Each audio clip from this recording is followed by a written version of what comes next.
nesta manhã, 8 de janeiro de 25, chamando a existência do Deus vivo na minha vida, aquele que veio e bradou: eu sou a ressurreição e a vida. Eu sou a ressurreição e a vida. Eu sou a ressurreição e a vida. E veio, em espírito e verdade, morar em cada um de nós, onde aqui nós chamamos a existência de um Deus maravilhoso, um Deus misericordioso, um Deus de amor, um Deus de perdão, um Deus de paz, de alegria em cada coração. Quando você entende o Evangelho da Graça, que não existe o diabo, não existe o pecado, não existe a maldição contra aquele que é filho, aquele que é herdeiro, que tomou posse da bênção. Ele sendo uma igreja lavada, remida pela palavra de Deus. É a palavra que lavou a igreja. Palavra essa que Deus mandou para nós, de graça. Romanos 5,5, nos foi otorgado o Espírito Santo, para que venhamos entender esse amor, esse perdão em cada coração. Igreja lavada, edificada e plantada na rocha, como fala Mateus, capítulo 16, versículo 18. Eu vou plantar minha casa na rocha. Hoje você está plantada, você hoje é ouro, é prata, é pedra preciosa. Você não é palha, não é feno e não é madeira. Você não está debaixo da lei, a lei acabou. Para a justiça de todo aquele que crê. Por isso o fim da lei é Cristo. Romanos, capítulo 10, do 1 ao 4. Assim você não tem mais condenação. Agora, pós-cruz, nenhuma condenação para você, que você já está em Cristo Jesus. Romanos, capítulo 8, versículo 1. Ele te livrou da lei de Moisés, do pecado e da morte, e te deu vida em abundância. João, capítulo 10, versículo 10 e 11. Assim é a palavra de Deus. Deus é vida, é amor e perdão. Já nesta manhã, de quarta-feira, no nosso coração. Amém. E graças a Deus, obrigado, Senhor. Oh, glória. Esse é um lindo louvor, ensinado por Cristo Jesus, o Senhor. Eu já orei em espírito e verdade, Ele está aqui para me ensinar onde eu estou. Cristo em mim, Ele está. Esse é um lindo louvor, ensinado por Cristo Jesus, o Senhor. Eu orei em espírito e verdade, Ele está aqui para me ensinar onde eu estou. Cristo em mim está, glória. Mas eu devo sempre me lembrar que no meu coração Cristo está.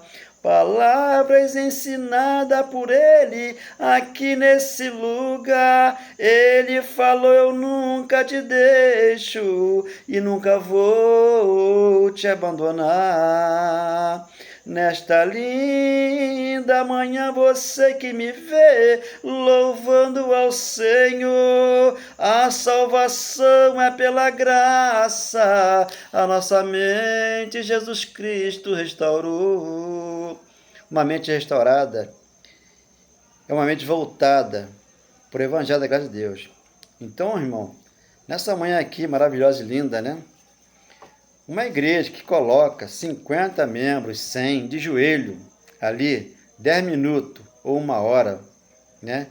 Totalmente debaixo da lei de Moisés. É desnecessário que isso aconteça. Por quê? Cristo mora em nós. Sentado, deitado, andando, em pé, de joelho. Cristo, Ele está em cada vida. Quando você conhece a graça, quando você conhece o Evangelho, quando você tem acesso a Deus.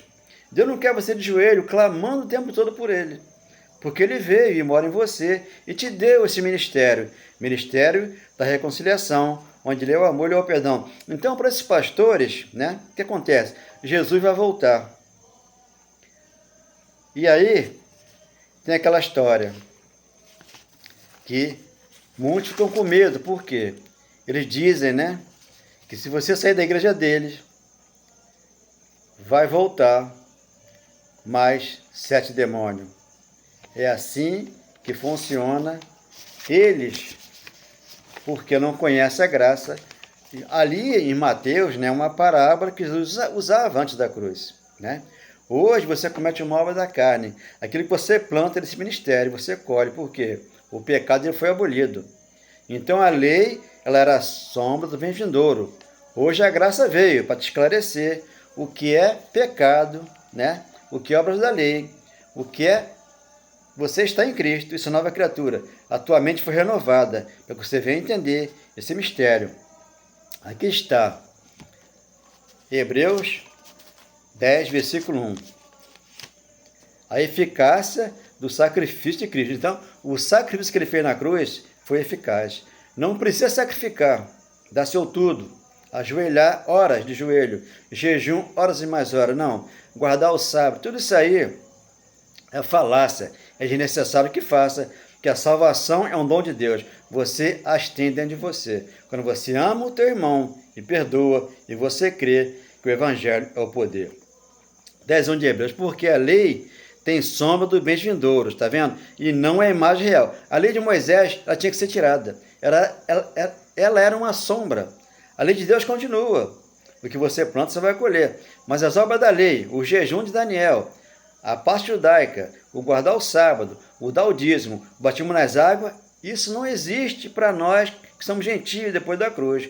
O batismo da cruz, 6:3 de Romanos, ali ficou o nosso velho homem. Quando o pastor fala que ficou na água da piscina ou no rio Guandu, ele está medindo para você, ele está te enganando, é uma falácia. Versículo 2. Se pudesse, não teriam cessado de ser oferecidos, está vendo? Cessou todo sacrifício. Porquanto os que prestam culto, tendo sido purificado, igreja lavada, purificada, remida pela palavra de Deus. Efésios, capítulo 5, 6 e 7. Então, Efésios é a transição da lei para a graça. A lei está saindo e a graça está chegando com o evangelho, que liberta um irmão que está fazendo muito sacrifício e não entendeu a graça. Que prestam culto, tendo sido purificado uma vez por todas, não mais se sentiriam culpados pelo pecado. Então ele se sente culpado. Então sacrifica, quanto mais sacrifício melhor, diz o pastor, e você sacrifica. Você não entrou pela porta, você não ouviu a palavra de Deus, que está sendo pregada em espírito e em verdade àqueles que crêem. 3. Entretanto, esses sacrifícios são uma recordação de pecado todos os anos. Então, é uma recordação de pecado. O pecado era uma transgressão da lei dos judeus. Antes da cruz, na cruz Jesus tirou esse pecado.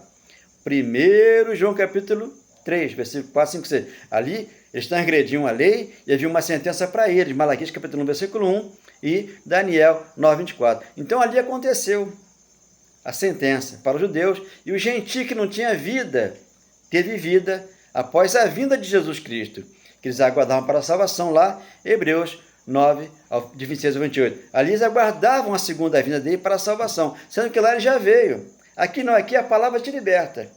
Aqui esse corpo nosso, que nos veste, vai descer a sepultura, que é o inferno, onde todos nós vamos. Essa é a volta dele que leva homens que hoje estão com 50 anos, 70 anos, 80 anos, que sempre disseram, Jesus vai voltar, te prepara. Ele está hoje com 50, 80 anos, vai continuar confirmando que vai voltar. Isso é uma falácia, isso aí estou impondo com a barriga para o futuro. Nós vamos passar por aqui esse século e Jesus não volta, porque ele voltou. Ele vai voltar sim, para nos levar esse corpo, né, à sepultura, e depois nos tornemos para ele, em espírito de verdade, como o Eclesiastes fala, 12:7 de Eclesiastes, o corpo volta ao pó e o espírito volta a Deus que nos deu. Então, entretanto, 3, esses sacrifícios são uma recordação de pecado todos os anos. Por quê? É impossível que o sangue de touros e de bode remova pecado. Então, eles faziam lá esse tipo de situação. Matava bode, né, e tirava o sangue e fazia aquela expiação pelo pecado antes da cruz. Mas Jesus veio para quê? Para passar pela cruz e tirar o pecado que havia lá. Então você nasceu aqui, no século 21, sem pecado. Você comete uma obra da carne, aquilo que você plantar, você vai colher. Porque você está aqui para crer que Jesus, a ressurreição e a vida, tirou o pecado e trouxe vida para a igreja. Vida essa é abundância, como fala João 10, versículo 10 e 11. Então aqui está 8:1 de Romanos. A vida, através do Espírito. Portanto, agora, agora da cruz para cá, já nenhuma condenação há para os que estão em Cristo Jesus. Aquele que está em Jesus de Nazaré estão condenados, porque a pregação que eles fazem lá condena eles. Por quê? Estão sempre em adultério espiritual. Eles adulteram a palavra de Deus. O ladrão vem para matar, roubar, destruir. O ladrão, tá? O corpo de carne. Não é o diabo. O diabo ele matou na cruz, Hebreus 2,14. E tirou a força da lei, trazendo a graça para você entender. Então, portanto, agora já nenhuma condenação há para os que estão em Cristo Jesus. Por quê? Não andam segundo a carne, mas segundo o Espírito. Então, se você andar segundo o Espírito, você está em Cristo. Você é uma nova criatura. Você nasceu de novo. Aqui João 1,29. Jesus, o Cordeiro de Deus, que tira o pecado do mundo. Antes da cruz, tá? Ele não tinha passado pela cruz ainda, ele tiraria o pecado na cruz. 1 João 3, versículo 4, 5, 6. Aqui João 1,29. No dia seguinte, João viu a Jesus se aproximando dele e disse: Eis o Cordeiro de Deus que tira, olha lá, no primeiro século, olha o verbo, tirou lá. Aqui, já estamos sem pecado. Cometemos aqui uma obra da carne, você mata, você rouba, você adultera, você é um 7-1, você vai preso porque a tua carne fez coisa errada, você vai pagar um preço aqui pela lei dos homens. Mas quanto a Deus, o Espírito Santo em nós está limpo para Ele. Ele nos vê em Espírito, Ele é Pai do nosso Espírito, tá? Então, aqui entendendo, né? Deus que tira o pecado do mundo. Tirou. Então, Ele tirou. Por que as pessoas dizem que estão em pecado? Porque estão ainda no Nazareno. Aquele corpo que ficou na cruz, para que depois da cruz você servisse o outro. Romanos 7,4. Aquele que citou após a morte, para darmos fruto para Deus. Porque Deus não tem princípio de dia e nem fim de existência, como fala Hebreus 7,3. Está dentro de nós, em espírito e verdade, nos ensinando essa palavra aqui, que o pecado foi tirado na cruz. Ou você não é um pecador, você é um mais que vencedor, você é propriedade exclusiva do Senhor. É diferente. 3,8, 3,9 de Zacarias. Por quê? Uma pedra eu tenho colocado diante de Josué. Sobre esta única pedra está 7 olhos. Nela eu irei esculpir sua escultura, diz o Senhor dos Exércitos. E removerei a iniquidade desta terra em um dia. Removeu em um dia. Na cruz ele tirou o pecado dos judeus, traição da lei para os judeus, juízo para os judeus. Aqui você está no reino de Deus, onde você aqui ama, perdoa e sabe reter aquilo que é bom. Como você vai ler 1 Tessalonicenses, capítulo 5, 21. E você ora o tempo todo, mas no Espírito, porque o Espírito é que ora com gemido inexprimível, já diz Romanos, capítulo 8, 26. Entendendo essa palavra aqui, você entrou no céu nova terra, aqui você sente, Deus fala contigo, que te ama, e Ele nunca mais te abandona. Por quê? Ele é o teu pastor, é o teu provedor, é o teu amor, aquele que voltou e aqui gravou as leis dele. 31, 31 de Jeremias, dos seus pecados, jamais me lembrarei. E vou usar o que de misericórdia? Eu vou usar com a sua iniquidade a misericórdia. Ele fez isso e Paulo escreveu 8:1 de Hebreus, ao 17 ele está. Dos seus pecados, jamais me lembrarei. Então, Jeremias profetizou e Paulo confirmou. Então, os profetas hoje em dia, da nova era, né?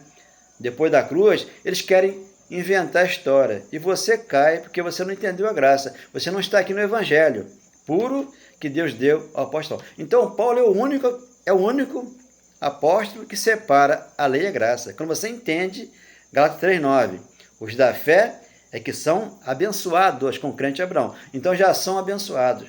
Os das obras da lei não, estão debaixo de maldição. Por quê? Estão fazendo as obras da lei. Ninguém pôde fazer, Jesus veio e completou toda a obra por todos que lá estavam e trouxe vida para a igreja. Então hoje, 2:10 de Efésios, nós andamos nas obras que Ele preparou para nós. De antemão, hoje aqui estamos. Esse é um lindo louvor ensinado por Cristo Jesus, o Senhor. Eu já orei em espírito e verdade, Ele está aqui para me ensinar onde eu estou. Cristo em mim está. Então Paulo já dizia, não sou eu mais quem vive, Cristo vive em mim. E esse bem que eu tenho na minha carne, eu vivo pela fé no Filho de Deus que me amou e assim se entregou, por eles que lá estavam. Então eu não anulo a graça de Deus. Se a justiça é mediante a lei, segue-se que Cristo morreu em vão. Ele morreu em vão. Morreu, está no meu coração. Aqui ele conversa comigo e me diz: meu filho, jamais te abandonar, jamais te deixar. Por quê? A verdade que liberta. 6,37 de João, ele falou: tudo aquele que o Pai me dá, não lanço fora. Eu devolvo ao Pai. Hoje o Pai veio, mora no nosso coração, e estão buscando o Espírito Santo. Está dentro de vocês. Me perdoe, mas Deus mora em cada coração. Porque ele for ortogado do Espírito Santo. Romanos 5,5 e dos um dia já foi derramado. Não é só o pastor que tem, não. Porque se você obedecer ao pastor da tua congregação, você não vai poder falar nada. Por quê? Ele não entrou pela graça. Ele é um falso pastor, um falso profeta que não entendeu o evangelho. Porque o evangelho agora está sendo revelado. O dízimo nunca foi dinheiro. A Santa Ceia é parte judaica. Batismo nas águas é uma simbologia.